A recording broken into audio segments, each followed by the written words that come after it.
মাননীয় স্পিকার, তাহলে আমরা আর এখানে না থাকি, আমরা তাহলে আর দরকার নেই। মাননীয় আপনি বলেন।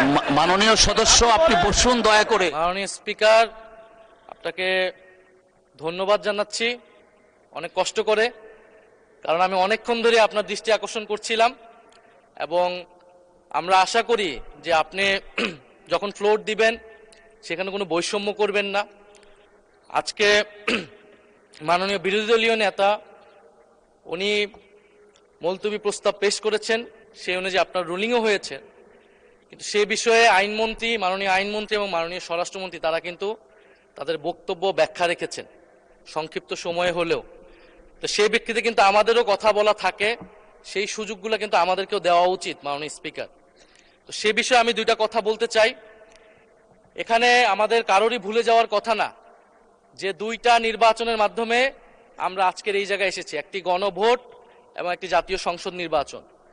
এবং এই গণভোটের ভিত্তি হচ্ছে যেই আদেশ, জুলাই সনদ বাস্তবায়ন আদেশ,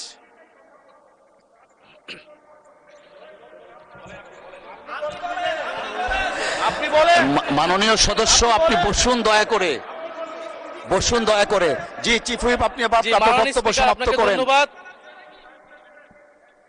মাননীয় স্পিকার, তাহলে আমরা আর এখানে না থাকি, আমরা তাহলে আর দরকার নেই। মাননীয় চিফ হুইপ, আপনার মাইক অন আছে, প্লিজ ডু কন্টিনিউ। মাননীয় স্পিকার, আমাদের বক্তব্যটা হচ্ছে খুবই সুস্পষ্ট, যেখানে বারবার বিভিন্ন বক্তব্যে আমাদের যে গণভোট হয়েছে, গণরায় হয়েছে, গণভোটের আদেশ ছিল, সেই আদেশকে অমান্য করা হচ্ছে, সেই আদেশকে অসাংবিধানিক বলা হয়েছে, যার ভিত্তিতে আমরা এখানে এসেছি সেটাকে অসাংবিধানিক বলা হচ্ছে। আপনার স্পেসিফিক কিছু থাকলে বলেন, আর না হলে স্পেসিফিক ভাবে আপনাকে বলছি। ফ্লোর দেয়া হয়েছে। মাননীয় স্বরাষ্ট্রমন্ত্রী তার বক্তব্যে বলেছেন সংস্কার কমিটি করার প্রস্তাব এনেছেন। ধন্যবাদ, এইটা ম্যাটারটা রিজলভ হয়ে গেছে। এনি এটা বলতেই পারেন না, কারণ আমরা গণভোটের আদেশে গণভোটে অংশগ্রহণ করে সবাই আজকের এই জায়গায় এসেছি।